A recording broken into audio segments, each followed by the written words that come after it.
Olá! Antes de darmos início à palestra, gostaria de repassar alguns informes a vocês.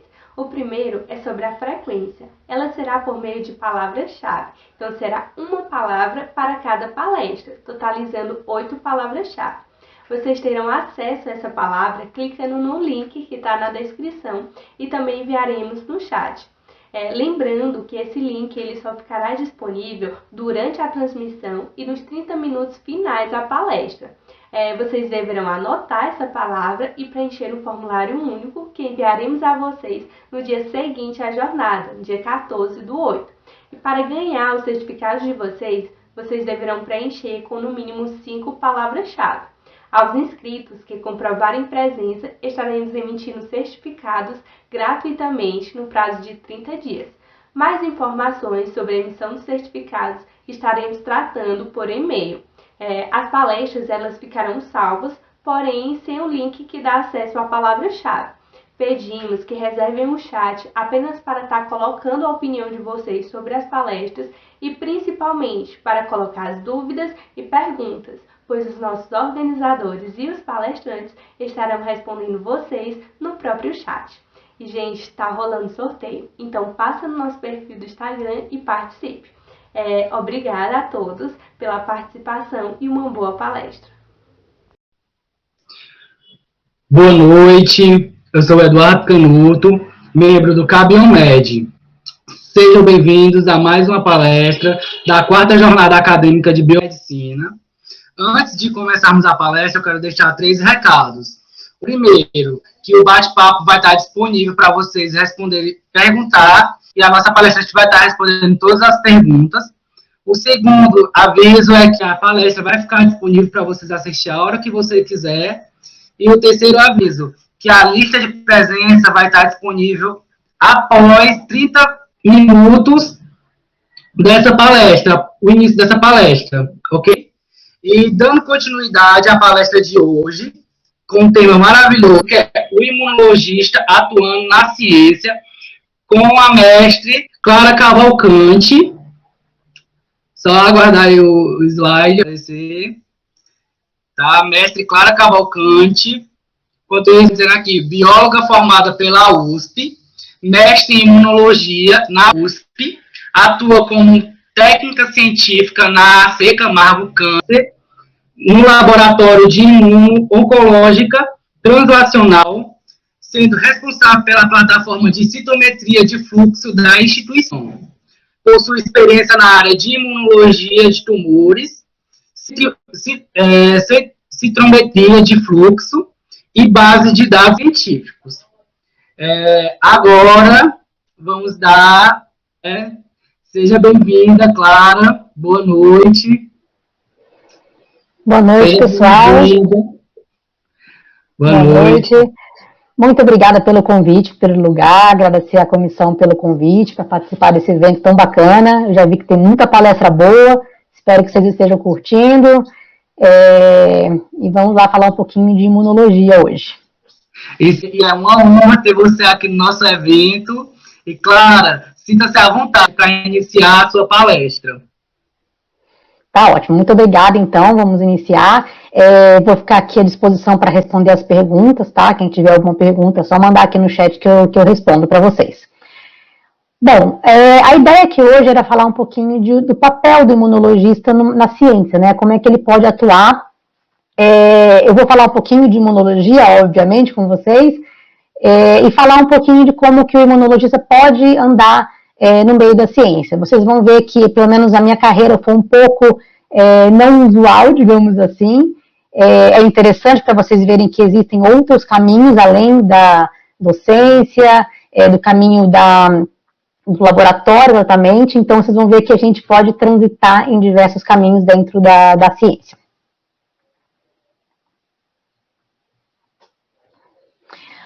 Bom, em primeiro lugar, o que é o imunologista, né, que eu chamo aqui? É a pessoa que tem a pós-graduação em imunologia. Ela pode ser bióloga, ela pode ser biomédica, ela pode ser médica.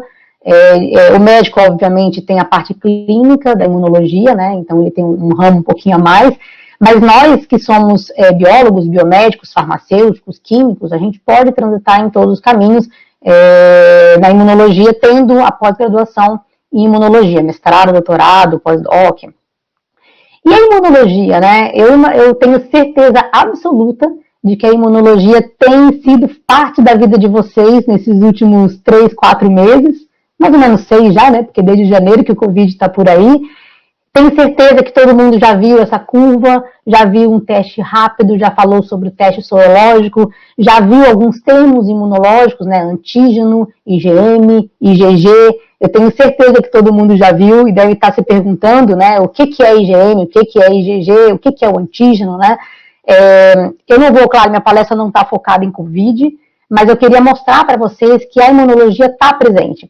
Eu tenho visto artigos, webinars, um monte de assunto, né, sobre o Covid, e as pessoas se perguntando, perguntas totalmente imunológicas, o que diz um teste sorológico, quando que eu faço esse teste, o que é IgM e IgG, né, que são os anticorpos que a gente produz, né, 2 subtipos de anticorpos, como é que o organismo produz esses anticorpos, será que todo mundo produz anticorpo quando entra em contato com o vírus? Será que esses anticorpos permanecem muito tempo no organismo? Será que os anticorpos são a melhor defesa para esse tipo de vírus específico? A gente não sabe. E essa pergunta, inclusive, a última, né, é muito focada para quem está desenvolvendo vacina para a Covid. A gente tem grupos, milhões de grupos no mundo, acho que nunca se viu tanto grupo trabalhando em um assunto só, como hoje a gente tem visto na imunologia. Muitos grupos no Brasil trabalhando para fazer a vacina para a Covid, e a pergunta que eles fazem é, será que é por anticorpo essa vacina? Será que eu tenho que desenvolver uma vacina para ativar um outro tipo de linfócito, que é o linfócito T? Não sei. Então, essas perguntas, né, de como que o organismo funciona frente a um vírus, como é que eu faço uma vacina, hoje em dia são temas super na moda, né, que eu não brinco, e são as perguntas que os imunologistas hoje estão trabalhando para responder, para tentar desenvolver uma vacina.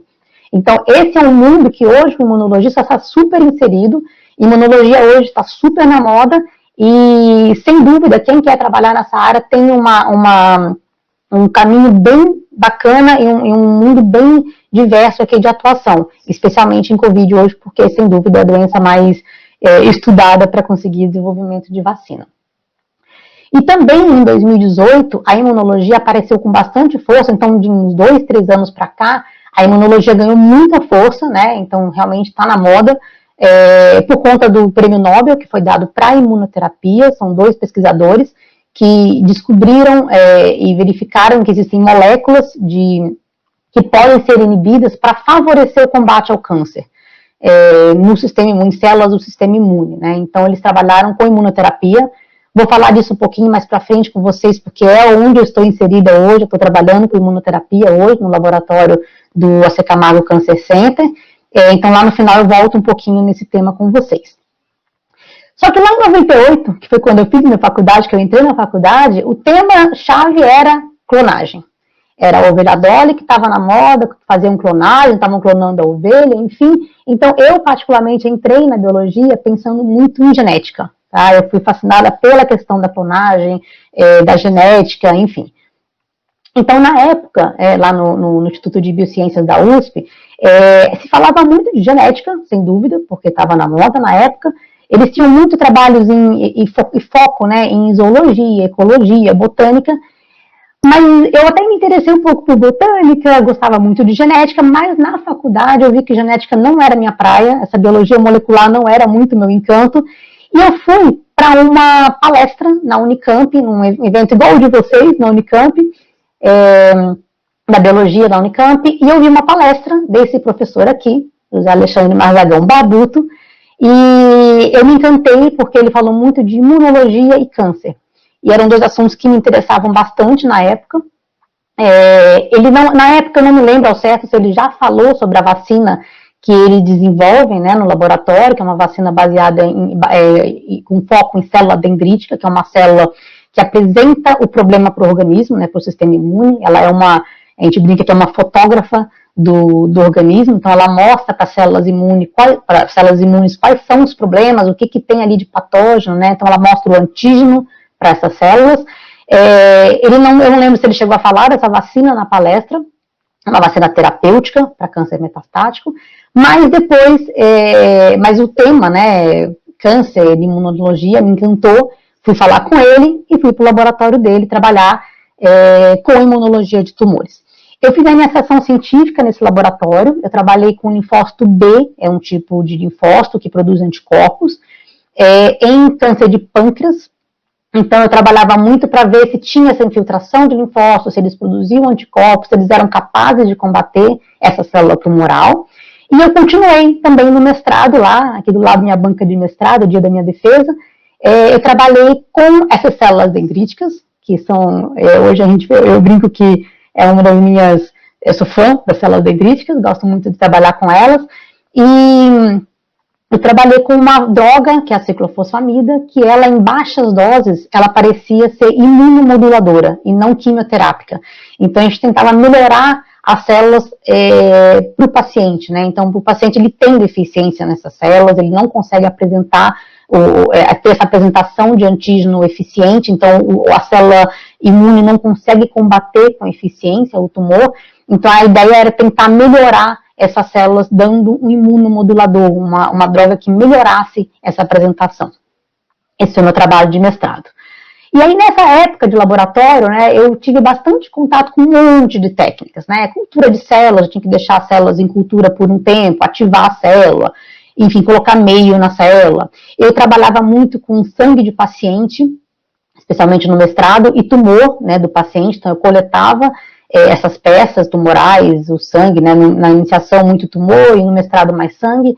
Eu tinha que separar os diferentes tipos celulares para poder investigar só linfócito e monócito, enfim, eu tinha que mexer um pouco essas amostras. Trabalhei com ELISA, que é uma plataforma bem conhecida para a detecção de anticorpos, de citocinas, tá? É bastante usado para detecção de anticorpos, é um dos testes que se faz hoje para a COVID, inclusive. Citometria de fluxo, eu trabalhava muito fazendo caracterização das células, então imunofenotipagem, separando células, né, porque às vezes eu precisava obter só um subtipo celular, então tinha uma máquina que fazia isso. Trabalhei quantificando as proteínas, que fazia por ELISA, mas também se podia fazer por citometria de fluxo. Trabalhei mexendo com expansão celular, ou seja, proliferação dessas células, se as células entram em ciclo celular, se não entram, se elas morrem, se elas não morrem, enfim. E, obviamente, análise de dados estatísticos, né, porque para fazer uma tese a gente tem que trabalhar bastante com estatística.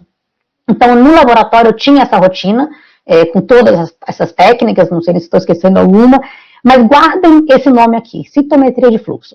É por aqui que a minha carreira acabou caminhando.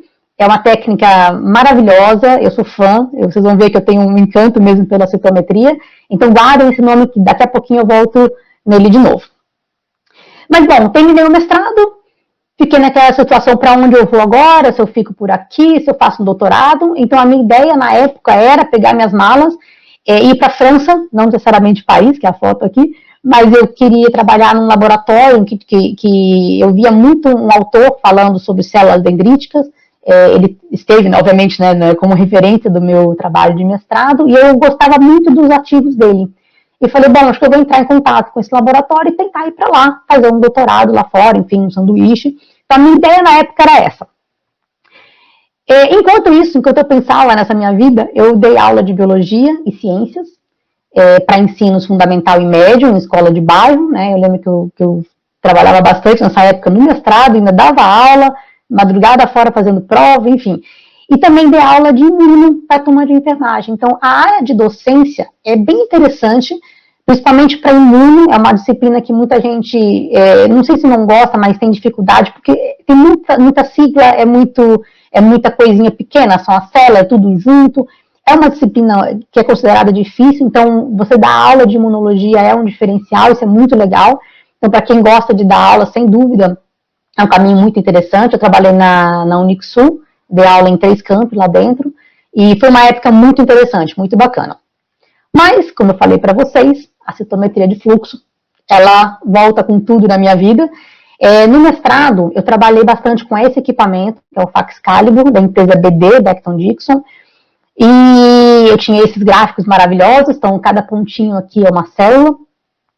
Eu estou diferenciando essa célula pelo tamanho, que é esse eixo X, tá? FSC, e a granulosidade da minha célula, que é o eixo Y.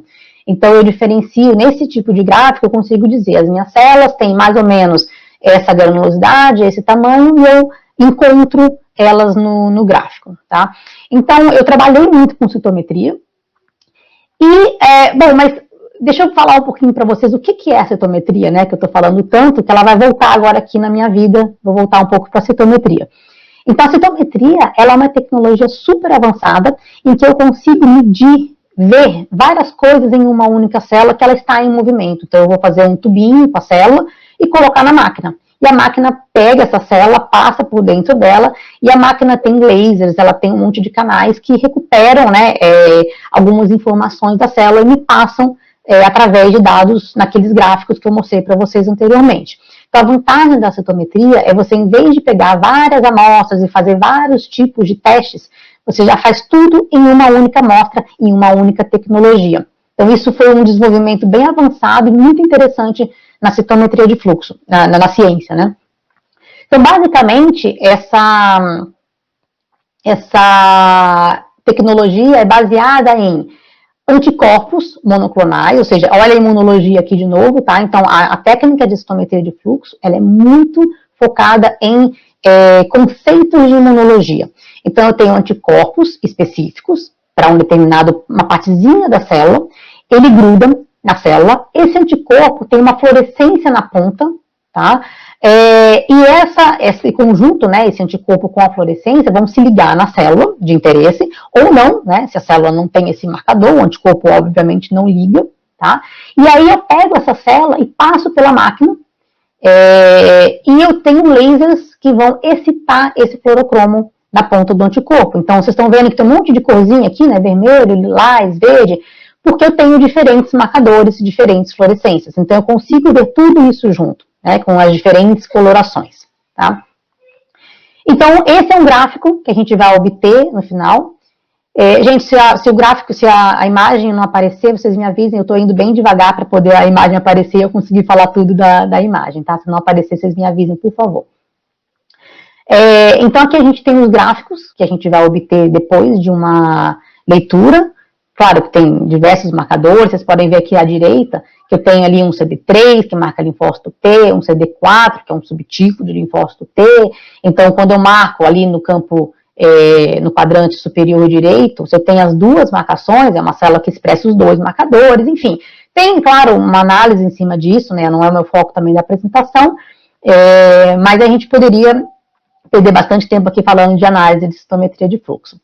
E aí, como eu tinha essa experiência, abri uma vaga de técnico no laboratório de citometria da USP, nesse que eu trabalhei no meu mestrado. Abri uma vaga de técnico, era um concurso provisório, né, por um ano ou mais, dependendo de ter projetos no departamento para bancar esse técnico, né. Então eu prestei, passei e fiquei um tempinho lá, ao mesmo tempo que eu dava aula de imuno na faculdade, eu fiquei um tempo aqui também. E aqui eu me desenvolvi bastante em citometria, eu tive que estudar muito, eu trabalhava tanto com esse Calibro, né, que é a máquina que eu trabalhei no mestrado, quanto com esse Vantage aqui à direita, que era uma máquina enorme, vocês estão vendo aí que ela é bem grande, parece até uma nave espacial, né. Ela é uma máquina que separava as células, então aqui eu tinha que ajudar os usuários a passarem as suas amostras no Calibro, e eu passava de vez em quando para alguns que não tinham muita experiência, obviamente, né, ajudava. E eu trabalhava com a máquina da direita para separar as células para eles. Então, essa aqui era só eu que mexia, a pessoa me trazia, né, a amostra, me falava o que ela queria, eu alinhava a máquina, enfim, ajustava tudo e passava a amostra para ela. Então, eu trabalhei um tempinho nesse laboratório, e aí, é aquilo que eu brinco, que às vezes a gente tem que ter um pouco de sorte na vida também, eu estava na hora certa, no momento certo. A BD, que é a empresa dessas máquinas, passava por lá de vez em quando para poder mexer na máquina, um engenheiro ou alguém do marketing para conversar comigo, para conversar com os pesquisadores, para saber se precisava de alguma coisa, se estava tudo certo, como é que estavam os experimentos, enfim. E eles me perguntaram se eu tinha interesse em trabalhar com assessoria científica em citometria de fluxo. A BD estava abrindo uma vaga de assessoria na época, e aí eu enrolei para ir, várias pessoas me falaram dessa vaga, e eu não sei se eu queria ir, eu estava pensando em um doutorado lá fora, enfim. E aí eu prestei a vaga, resolvi prestar, passei na vaga, e lá fui eu para a BD, ser assessora científica. Então aqui agora, a minha carreira de imunologista foi muito para a empresa. Eu fui para a área corporativa, tá? Não larguei a ciência, porque eu tinha muito contato com os pesquisadores do país inteiro, era uma diversidade enorme de pesquisa, de projetos, então foi muito encantador. Eu comecei trabalhando com o programa HIV/AIDS do Ministério da Saúde, que é um programa super famoso e super conceituado lá fora. Você vai para fora, eles perguntam se você é do Brasil e trabalhou com esse programa, eles ficam super encantados. Eles tinham, ainda tem na verdade, máquinas, na época era o Faxcalibur, que é essa máquina com que eu trabalhei no mestrado. Hoje eles mudaram as máquinas, mas eles tinham acho que quase 300 laboratórios na rede do Ministério da Saúde, no país inteiro, trabalhando com monitoramento de pacientes HIV positivos. Então, existiam 2 braços do programa, que era um de biologia molecular, que era para ver carga viral, e o outro que era a citometria de fluxo, para monitorar um subtipo de linfócito T, que é o do tipo CD4 auxiliar, que é ele que é destruído, né, entre aspas, né, pelo vírus, é ele que é invadido pelo vírus. Então, normalmente, esses pacientes têm uma queda muito grande de linfócito CD4. Essa taxa aqui que eu mostro nessa lista aqui de porcentagens, a última taxa ali, que é o auxiliar versus sobre, né, o outro tipo de linfócito, CD8, ele normalmente é abaixo de 1, porque a pessoa tem muito pouco CD4, é uma pessoa que tem uma deficiência imune, né, a célula CD4 que coordena a resposta imune. Então, essa pessoa tem uma deficiência muito grande em coordenar a resposta imune e, obviamente, combater o vírus, e aí outras doenças oportunistas aparecem, enfim. Então, eu trabalhava muito com esse programa, fui a vários laboratórios no Ministério da Saúde, eles vieram muito até nós também para fazer treinamentos na época, era uma fase bem divertida. Lá dentro, eu acabei também virando sênior, então eu acabei indo para um mundo também de pesquisa científica, com outras aplicações, com outras máquinas. Então, chegou um momento que eu estava treinada em praticamente todas as máquinas que a BD tinha na época, de citometria de fluxo. O Calibur, obviamente, estava lá, tinha o Faxcanto, que é um clínico, né, tinha um pouco parte de diagnóstico também, leucemia, enfim. Separador celular, né, que é o Area Fusion aqui embaixo, ele é um sorter. Então, eu acabei indo para outras áreas também dentro da citometria de fluxo como assessora científica. Então, eu tinha, a minha função lá dentro era então aqui, essa foto aqui é de um evento que a gente fez, que tinha uma máquina dentro do stand, então eu fazia demonstração, abria a máquina, mostrava, então eu tinha o papel de treinamento para quem comprava uma máquina ou para quem tinha uma máquina já e precisava de um retreinamento. Eu ajudava na parte de aplicações, como é que eles poderiam montar um experimento, como é que um reagente da BD funcionava, enfim. Eventos, palestra, o stand, né, que era o stand dos eventos, demonstrações de equipamentos, enfim, era uma diversidade de funções dentro da empresa que era bem interessante, então acabou que você cresce bastante nessa hora, né. Eu atendia o país inteiro, então eu viajava muito, eu vivia no aeroporto, com rodinha no pé, ajudei muita gente, nessa época a gente tinha uma equipe bem grande, né, na América Latina, então eu acabei indo para o Chile para ajudar o pessoal às vezes lá, no México também eu acabei indo para lá ajudar, os treinamentos eram fora, eram nos Estados Unidos, então eu viajava muito nessa época, era uma vida muito legal, mas era uma vida cansativa um pouco pelo lado de viagens. Para mim foi ótimo, conheci muita coisa no mundo, então foi uma época bem que eu aproveitei bastante. Em termos de conhecimento, então, indo para outros países, a gente tinha conhecimento de outros tipos de pesquisa, como é que funcionava a pesquisa lá fora, como é que eles lidavam com a citometria de fluxo, foi muito interessante. Nos últimos tempos meus na BD, eu fiquei 6 anos lá, eu tentei ficar mais interna, porque eu já estava cansada de viajar, então a gente montou um centro de treinamento dentro do escritório, aqui em São Paulo, da BD, então tinham várias máquinas, vários treinamentos, a gente montou a apostila, enfim, foi um trabalho super legal, super bacana.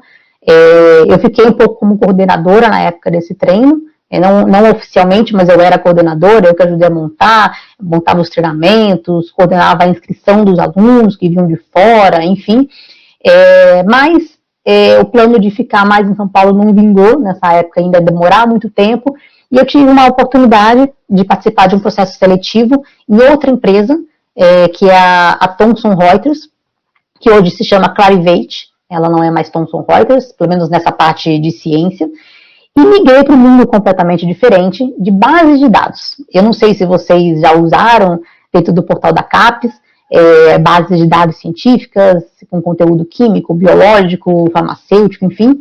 Eu fui para essa área de bases de dados. Foi uma fase também interessante. Eu era especialista em soluções, então era uma assessora científica, com função de dar treinamentos, demonstrações. Então eu ia a alguns clientes. Nessa época eu viajava bem pouco. A Thomson realmente foi muita coisa online, era muito webinar, né? Então não tinha tanta viagem, o que para mim foi bom, que era o que eu queria nessa época. Tinha alguns eventos para participar, né? Eu dava palestra, enfim. E eu trabalhava muito nessa época com indústria farmacêutica, universidades, indústria química, alguns órgãos de fomentos também, órgãos reguladores, né, Anvisa, por exemplo, a CAPES. Farmacêutica era meu foco nessa época, né? A Thomson me trouxe muito conhecimento dentro da área farmacêutica. Então a gente fica pensando, nossa, eu tenho imunologia como background e estou trabalhando com farmacêutica, né? Eu tive que estudar muito nessa época para aprender, porque não era de fato a minha bagagem científica, né? Mas ajuda, porque se a gente tem a cabeça na ciência, né, em estudar, em ler paper, em ler artigos, a gente tem como se enveredar por essas áreas também. Então, só para vocês terem um exemplo de uma base que eu trabalhava, eu tinha, por exemplo, eu buscava um medicamento na base e essa base me trazia todos os estudos clínicos em andamento, indicações para esse medicamento, né, são para que doenças que ele já foi aprovado, as marcas que tinham no mercado, negociações desse medicamento das empresas, as patentes que existiam, toda a literatura que eu poderia ter sobre o medicamento, estrutura química, enfim, era uma base bem legal para a farmacêutica se posicionar, melhorar os seus negócios, investir em melhoras no medicamento, né, se ele dá muito efeito colateral, por exemplo, enfim, foi bem divertido, eu conheci muita farmacêutica nessa época e gostei bastante de trabalhar com essas bases de dados. Tem umas que estão no portal da CAPES, eu uso até hoje, eu gosto ainda de usar para procurar alguns artigos, algumas informações, eu sei que essas bases têm essa informação. E aí, apareceu também um processo na Elsevier, que ela é conhecida como uma editora, né, de livros, bem conhecida, né, todo mundo já viu essa arvorezinha aqui em algum canto, e eles também trabalhavam com bases de dados científicas. E aí surgiu uma vaga de especialista em produtos, ou seja, um assessor também, científico, em vendas. Era uma vaga dupla. E eu fiquei meio receosa de ir para vendas, mas falei, bom, vamos experimentar esse mundo de vendas, que o imunologista também pode atuar. Existem várias empresas que gostam do background científico, justamente porque a gente consegue mostrar como é que aquele produto funciona. Se você já usou o produto, é muito mais fácil de falar. Então, eles costumam gostar de quem tem um background de ciência para entender o lado de lá da bancada, né? Então, lá fui eu trabalhar com base de dados ainda, por mais um tempo. Então, no total de Thomson e Elsevier deve ter sido uns 4 anos, mais ou menos. Venda consultiva, ou seja, né, com embasamento científico, demonstrações de bases, treinamentos. Aqui eu viajei muito, via clientes, eventos, e também a mesma coisa, eu trabalhei muito com farmacêuticas, com indústria química, fui a muitas bibliotecas, conheci muitas bibliotecas e universidades, porque muitas assinavam esses conteúdos, né, e sabiam o que os laboratórios precisavam de conteúdo, então eu fui muito a esses lugares, e também órgãos de fomento, órgãos reguladores também tinham interesse nesses conteúdos. Aqui eu viajei muito, eu atendi a América Latina Sul, então abaixo do Equador ali, né, do Equador não, Peru para baixo, né, viajei bastante, eu tinha que ir nesses clientes, então por telefone não resolvia muito, por webinar também não, então a maioria eu tive que ir até lá, a gente fazia reuniões, enfim, demonstrações, treinamentos.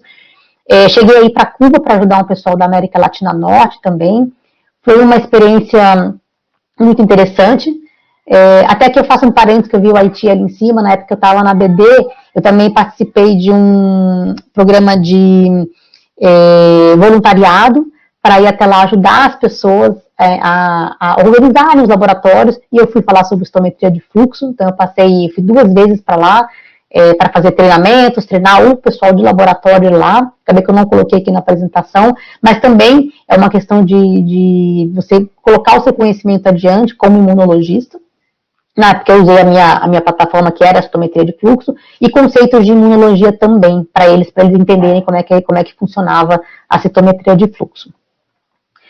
Nessa época da Elsevier, então, eu conheci muitas bibliotecas, fui a muitas faculdades, universidades, então fui à indústria química, entrei dentro dos laboratórios, estou aqui à direita, estou ali até aqueles jalecos descartáveis, né, que tinha que entrar todo paramentado, enfim. Então, foi uma época super interessante para a gente entender o que eles precisam na pesquisa, como é que a pesquisa é feita no mundo, né, pelo menos na região que eu atuava. Tinha muitos treinamentos e eventos na Europa, porque a empresa é holandesa, então também fui muito para lá. Enfim, foi bem interessante trabalhar com bases de dados, né. Mas, no final do meu período na Elsevier, eu tive um pequenino, fiquei grávida no final. Essa aqui foi minha última palestra na Elsevier, com 8 meses ali na reta final, sem fôlego para dar a palestra. E eu resolvi que eu queria parar um pouquinho mais de viajar, né? Então, como eu viajei muito pela Elsevier, inclusive grávida, eu viajei bastante nos 3 meses intermediários, né? Que é quando a gente está melhor na gestação, e eu queria parar um pouco. Então, quando eu voltei da licença maternidade, me ofereceram, na verdade, mais território. Era a América Latina inteira. Eu falei, de jeito nenhum, eu quero ficar mais em casa, eu quero cuidar do pequenino e trabalhar por aqui perto, né? E aí apareceu uma vaga super interessante no AC Camargo Cancer Center, né? Ele é um hospital oncológico, e ele hoje tem essa estrutura de Cancer Center, que é integrar várias áreas para atender o paciente oncológico. E lá a vaga voltava para quê? Para a citometria de fluxo. Então, eu falo que a minha sina é citometria de fluxo. Tinha uma vaga de técnico científico lá dentro, para ser responsável pelo centro de citometria de fluxo que eles estavam criando na época. Isso foi em 2018.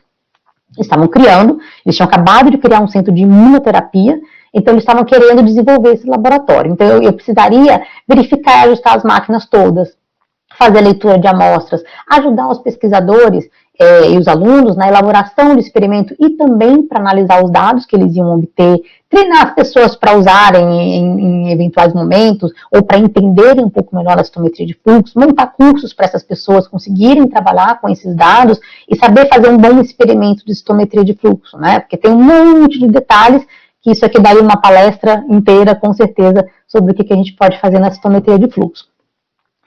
Uma vantagem enorme para mim nessa vaga era em São Paulo, eu não teria que viajar. Fiz 2 viagens já pelo AC Camargo, né, para dar uma palestra fora, no Rio, e para evento, né, fui participar de um evento em Florianópolis. Então, assim, uma coisa ou outra tem, mas a rotina seria em São Paulo. Então, para mim, isso me agradou muito, e eu voltaria um pouco para a ciência, assim. Não que base de dados não seja trabalhar com ciências, mas, sem dúvida, você está no laboratório e ver aquelas coisas de laboratório te trazem um pouco mais para dentro da ciência. Então, cá estou, hoje, no AC Camargo Cancer Center. Eu faço parte de um grupo de imuno-oncologia translacional, coordenada pelo Dr. Kenneth Grob. Na verdade, eu estou dentro de uma core facility, né, que é um centro de citometria de fluxo, em colaboração com a empresa BD Biosciences, os equipamentos todos de lá são deles, mas eu estou dentro desse laboratório de imuno-oncologia, que é o laboratório que mais trabalha com citometria de fluxo hoje, tá? Eu atendo todo mundo da pesquisa, do AC Camargo, mas, obviamente, o grupo de imuno-oncologia é o que mais faz pesquisa hoje, né, com citometria de fluxo. E o que a gente trabalha, né? O que esse grupo faz lá dentro, que é super interessante e que remete agora também àquele prêmio Nobel da imunoterapia, né? Então, a resposta imune, ela é baseada em algumas ligações da célula imune com o alvo, né? Então, aqui uma célula cancerígena, né? Uma célula de tumor. Existem ligações que são essenciais, então a gente tem aqui o MHC com o TCR, o B7 com o CD28, que são ligações fortes que vão me manter e vão fazer com que a célula interaja com essa célula tumoral e destrua a célula tumoral. Mas as nossas células imunes, todas, elas têm moléculas para tentar equilibrar um pouco essa resposta. Nem sempre ela pode ficar o tempo todo ativa, ela tem que se desligar um pouquinho, né? Ela tem que ser inibida, digamos assim. E essas moléculas, como PD1, CTLA4, existem, todo mundo tem um pouco, é normal. Só que o câncer, né, a célula tumoral, ela é muito esperta, ela desvia do sistema imune. Ela tem essa característica de tudo que o sistema imune faz para combater, ela vai e desliga e contorna. Então, o que ela começou a fazer? Expressar as moléculas que se ligam a esses receptores inibitórios. Então, a célula é desligada quando encontra uma célula tumoral. Então, quando acontece essa ligação aqui da direita, né, CTLA4 com P7, PDL1 com PD1, a célula fica enérgica, ela fica, ok, eu estou te vendo, mas não vou fazer nada, porque para mim eu não tenho que fazer nada. E aí é que aparece a imunoterapia. Então, a ideia é usar, né, injetar, né, anticorpos no corpo do paciente, que vão se ligar a essas moléculas inibitórias, não deixando com que a célula tumoral faça isso. Ou seja, eu inibo esse ponto de ligação. Então, quando a minha célula, meu linfócito T, encontra com a célula tumoral, ela vai combater, porque não tem chance do tumor agora desligar a minha célula T. Então, existem vários medicamentos em desenvolvimento, tá? Tanto anti-CTLA-4, anti-PD-1, anti-PDL1, né? Tem os nomes aqui, os MABs da vida, que são os anticorpos monoclonais, que são administrados em pacientes para eles não terem essa resposta inibitória. Então, esses medicamentos são chamados de inibidores de checkpoint, tá? São bem famosos e eles são um dos focos do Prêmio Nobel de Imunoterapia. É claro que hoje a gente tem diversos trabalhos no mundo, se vocês procurarem em bases de dados aí, o quanto de produção quantos artigos falando de imunoterapia hoje no mundo, é um número enorme de uns anos para cá, né? Existem outras moléculas que são alvo também de imunoterapia, então tem o TIM3, LAG3, tem tumor que talvez não expresse PD1, então o paciente não expressa PD1, então não adianta bloquear o PD1. Enfim, a gente tem que estudar o paciente em termos assim, perfil imunológico do paciente para entender como fazer a imunoterapia. Então, olha o papel do imunologista aqui, né? Entendendo o perfil imunológico, como que esse paciente reage a uma célula tumoral. É claro que cada ser humano é diferente um do outro, mas a gente tem um N, né, para poder conseguir fazer um experimento, fazer um projeto e tentar ver uma expressão, pelo menos, comum na grande maioria dos pacientes. O problema da imunoterapia, ela é muito legal, porque ela realmente não dá aquele dano que a quimioterapia, né, dá de destruir muitas células, enfim. O problema é que 40% dos pacientes só respondem à imunoterapia. Esse é um número teoricamente bom, para quem não tinha nenhuma opção, mas é um número baixo ainda, pensando que a gente pode chegar no 100%, ou pelo menos em 80% ou 90%, né? E alguns pacientes, como a gente desliga essa forma de homeostase da célula, muitos têm aquela célula super reativa o tempo todo, ela não desliga. Então, eles desenvolvem doenças autoimunes e reações adversas também. Então, o que a gente está tentando identificar no laboratório? Moléculas, ou uma célula, ou uma rede imune que esteja relacionada com a resposta à terapia ou autoimunidade. Então, seriam os biomarcadores. Então, a ideia é, por exemplo, em vez de eu medicar um paciente com imunoterapia, eu vou primeiro ver se esse paciente pode ser um respondedor, né? Então, eu tenho projetos dentro do laboratório, que é respondedor versus não respondedor, para entender o que um respondedor tem que o não respondedor não tem. Então, quando eu pegar esse paciente lá no começo do tratamento, eu posso ver, bom, eu não vou perder tempo dando imunoterapia para esse paciente, sendo que ele tem possibilidade de não responder, porque ele tem essa célula aqui que é responsável pela não resposta, digamos assim. E a mesma coisa para a doença autoimune e reação adversa, né? Isso também pode favorecer muito o SUS, né? A gente não tem imunoterapia no SUS hoje, e possivelmente por questão de gasto, né? A imunoterapia é um tratamento muito caro. E aí, se eu consigo identificar quais são aqueles que de fato se beneficiariam de imunoterapia, possivelmente pode ser que isso um dia seja viável para o SUS incluir isso nos protocolos deles, né? Então, lá no laboratório, a gente tem um centro de citometria de fluxo, com 3 equipamentos, 2 são os analisadores, ou seja, eles não separam as células, e um outro que é analisador, tá? Esse do meio ali, o mais alto, é o Symphony. Ele é uma máquina que foi a primeira da América Latina, foi para o nosso laboratório, a gente tem um orgulho danado dela. É uma máquina que ela me faz ver 30 coisas ao mesmo tempo de uma única célula, é muita coisa. O normal, até hoje, era 7, 8, até 10 ainda era uma máquina ainda mais boa, né? 30, vocês imaginem quantas coisas eu não vou conseguir ver em uma única amostra. Então, eu vou ter muita resposta para essas perguntas que eu falei para vocês anteriormente. Então, o que é o meu trabalho lá hoje, né? Então, os alunos, né, pesquisadores, coletam a amostra dos pacientes em diversos tempos do tratamento. O pesquisador, o aluno, ele processa a amostra, marca com aqueles anticorpos com fluorescência, né, tem todo o protocolo de marcação, lavagem, enfim, é bem laboratorial.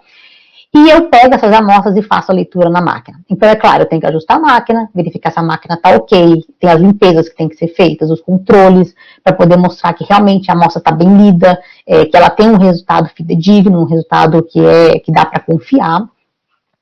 Então, aqui tem uma imagem da leitura da máquina, então vocês vão ver aqui que tem aqueles pontinhos, e cada pontinho é uma célula, cada gráfico me diz uma informação, eu tenho que ajustar para saber se eles estão alinhados, enfim, tem toda uma maneira de você enxergar os gráficos de citometria de fluxo e o que a gente pode fazer para melhorar essa análise, né? Tem todo um estudo por detrás para chegar nessa leitura. Aqui que vem o nosso conhecimento de imunologista e, no meu caso, de citometrista de fluxo, né? Para vocês terem ideia do que a gente consegue obter depois, não vou entrar em detalhes aqui da análise, mas aqui são os dados alguns dados, né, do mestrado do Guilherme, ele é um aluno de mestrado do laboratório, e aqui a gente tem plataformas de análise que pegam esses dados, vocês imaginem, gente, são 30 informações de uma única célula. Cada pontinho é uma célula. Então eu tenho que ter um sistema, né, um software, que vai conseguir pegar esses dados e analisar para mim mostrando. Então, aqui no caso dele, ele trabalha com reação adversa, né, imunoterapia. Ele tem um grupo de pacientes que tiveram reação e pacientes que não tiveram, e ele consegue ver o que diferencia de um para o outro. Então, um tem aquela população 10 ali em cima, o outro não tem. Que população que é essa? O que ela expressa? O que ela produz? Ela está ativada? Ela não está ativada? Então, tudo isso, ele vai começar a ver. Se isso for comum, pode ser que vire um biomarcador no futuro. Então, antes de tratar o paciente, eu vejo primeiro se ele tem essa célula, sei lá, e vejo, bom, esse paciente pode ter um evento adverso mais para frente, ou não. A gente também tem outros trabalhos, né? Essa aqui é o da Nayane, ela é uma aluna do doutorado, ela trabalha com câncer de cabeça e pescoço, e ela também, ela vê se no sangue, no tumor ou na região peritumoral, que é a região próxima do tumor, se tem alguma célula também que faça essa diferenciação, para saber se a imunoterapia vai ser ou não eficiente para esses pacientes. São estudos super interessantes para tentar melhorar a vida de um paciente oncológico. É claro, eu não trabalho só para esse grupo, né? Então, como eu falei, eu faço parte de uma Call Facility, que é um centro de atendimento.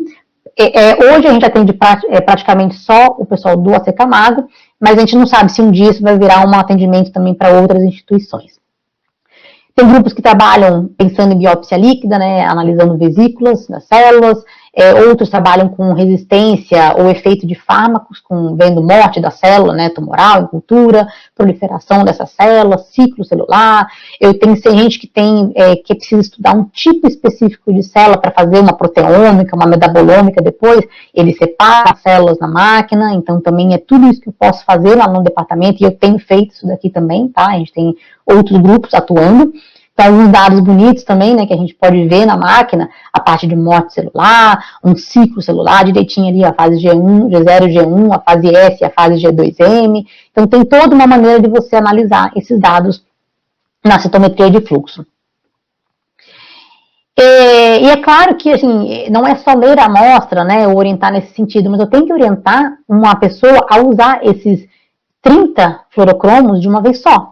Então, vocês imaginem que tem o azul claro, o azul escuro, o verde claro, o verde escuro. Como é que eu separo isso, né? Então, tem todo um estudo em cima dos tipos de fluorocromo, quais são os melhores, quando usar um, quando usar outro, para poder montar o que a gente chama de painel de citometria de fluxo, que é uma lista de marcadores que eu quero ver na minha célula e eu tenho que combinar esses fluorocromos nessas células, né? Então, para qual célula eu uso qual fluorocromo, tem um porquê de você usar um ou usar outro, marcadores que são muito pouco expressos, tem que colocar uma cor mais brilhante, enfim, tem todo um estudo em cima da máquina, dos fluorocromos e dos marcadores para poder montar um painel bacana, bonito.